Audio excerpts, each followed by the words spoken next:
ఎన్ని కామెంట్లు చేసినా నువ్వు దులిపేసుకుని తిరిగేస్తావు. కానీ నీ కారణంగా బావగారు నన్నారు, ఆంటీ నన్నారు. అవును, అసలు ఫంక్షన్ ఏర్పాటు చేసిందే వాళ్ళందరితో వీళ్ళ అవమానాలు పడ్డానికి అన్నట్టుంది. కనీసం మేకప్ అయిన తర్వాత ఒక్కసారి నన్ను పిలిచి ఎలా ఉందని అడిగినా నేను సరిచేసేదాన్ని. తనెందుకు చేస్తుందిలే ఆంటీ, కావాలనే తను చేసుంటుంది. ప్రతి క్షణం టార్చర్ చేయడానికి, నలుగురిలో నన్ను అవమానాల పాలు చేయడానికి నువ్వు నా జీవితంలోకి వచ్చావు.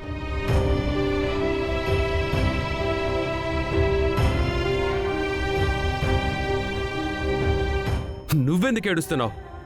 ఏడవాల్సింది నేను కదా. ఛీ, దరిచేరని దూరం మన కలయిక తీరం, ముని మూపుల చందం మన ఇరువురి పయనం. ఈ కలయిక ఎప్పుడు తెలవారే కలలే, కలగలవాలన్నా జత కుదరదులే. ఇంకేంటే, పదండి వెళ్దాం. ఆగండమ్మా, ఫంక్షన్కి వచ్చి వాళ్ళని ఆశీర్వదించకుండా వెళ్ళిపోతున్నారు. ఏంటండి ఆశీర్వదించేది? బయట అందరికీ చరణ్ వాళ్ళ రిసెప్షన్కి వెళ్తున్నామని చెప్పుకొని వచ్చాం. ఇక్కడి నుంచి వెళ్ళిన తర్వాత రిసెప్షన్కి వెళ్లారు కదా, ఫోటోలు చూపించండి అని అన్నారనుకో, ఆ ఫోటోస్లో ఈ అందగత్తె కూడా ఉంటుంది. ఇప్పుడు మేమే సుమలతను కామెంట్ చేశాం, అప్పుడు వాళ్ళు కూడా కామెంట్ చేస్తారు. అసలు ఇలా ఉంటే పక్కన నిలబడి ఎలా ఫోటోలు తీసుకున్నారు, బుద్ధి లేదా అని మమ్మల్ని చీ అంటారు. ఏమనుకోకు సుమలత, చరణ్ విషయంలో నువ్వైతే చాలా పెద్ద మిస్టేక్ చేశావు. పిల్ల ఏదో కొంచెం బొద్దుగా ఉంది అంటే పర్లేదు, కానీ మరి మొద్దులాగా ఎద్దులాగా ఉంది. దానికి తోడు ఆ అందమైన మేకప్. లావుకి లావు, అందానికి అందం, మేకప్కి మేకప్. అబ్బో, వాంతొచ్చేస్తుంది.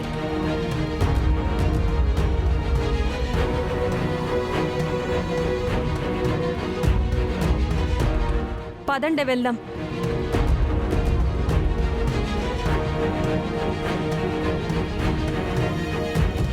రజిత, రజిత, రజిత, ఏమైందమ్మా? అమ్మ రజిత,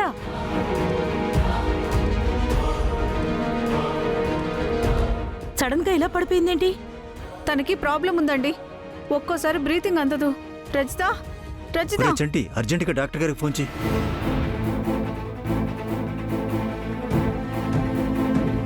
రజిత, డాక్టర్ గారు వచ్చేసరికి తనకి ప్రాబ్లం అవుతుందేమో.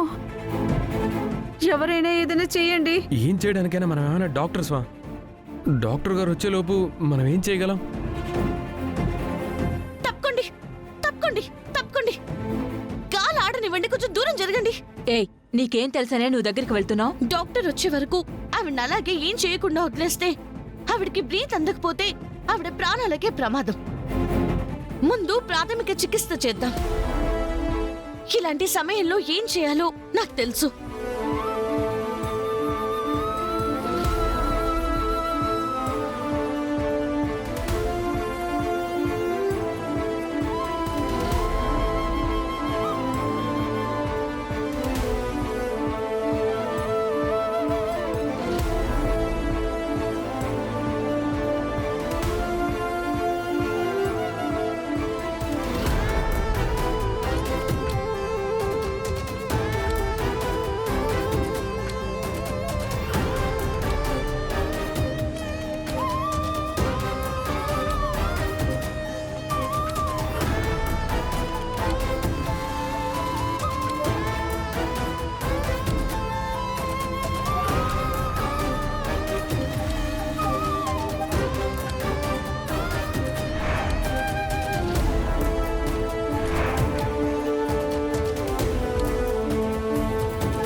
ఇప్పుడు తనకి ఎలా ఉందండి? నో ప్రాబ్లం అండి. నేను వచ్చే లోపల తనకి సిపిఆర్ చేసిందెవరు? నేనేనండి. నువ్వు ఈమెకి చేసింది సాయం కాదమ్మా, ప్రాణదానం.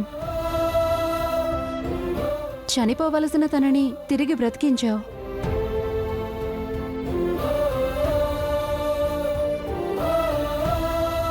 నీకేం ప్రాబ్లం లేదమ్మా, కంగారు పడకు.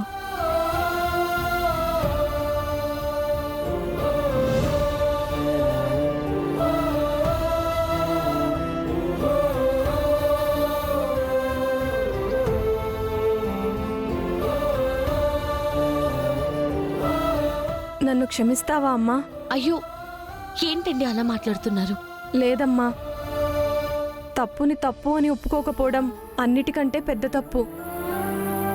నీ విషయంలో నేను చేసింది అదే. నువ్వు లావుగా ఉన్నావు, చూడటానికి అందహీనంగా ఉన్నావు. చరణ్కి అస్సలు మ్యాచ్ అవ్వట్లేదని, నోటికి ఏదొస్తే అది అని నిన్ను బాడీ షేమింగ్ చేస్తూ మాట్లాడాను. ఇక్కడ ఇంతమంది ఉన్నారు. నేను ప్రాణాపాయ స్థితిలో ఉంటే కాపాడటానికి ఎవ్వరూ ఏమీ చేయలేకపోయారు. సమయస్ఫూర్తితో నువ్వు ముందుకొచ్చి నాకు సిపిఆర్ చేసి ప్రాణదానం చేశావు. ఇప్పుడు నా ప్రాణాలు నిలబెట్టింది అందమా సమయస్ఫూర్తా? సమయస్ఫూర్తే, నీ మంచితనమే. నిజానికి నిన్ను అంతలా కామెంట్ చేశాను. వేరే ఎవరైనా సరే అలాంటి పరిస్థితుల్లో నేనుంటే అందరిలాగా నాకెందుకులే అని చూస్తూ నిలబడేవాళ్ళు. కానీ నువ్వు ఆ పని చేయలేదు. అక్కడే నీది ఎంత మంచి మనసో నాకు అర్థమైంది. ఇందాక బామ్మగారు చెప్పారు, తన మంచి మనసును చూసి ఇంటి కోడల్ని చేసుకున్నాము అని. ఆవిడ ఆ మాటల్లో చెప్తే నాకు అర్థం అవ్వలేదమ్మా. ఇప్పుడు అర్థమైంది నువ్వేంటో. చరణ్, అందం అనేది రోజురోజుకి తగ్గిపోతూ ఉంటుంది. కానీ శాశ్వతంగా ఉండేది గుణమే. అంత మంచి గుణం ఉంది ఈ అమ్మాయికి. ఇలాంటి అమ్మాయి నీ భార్య అవ్వడం నీ అదృష్టం.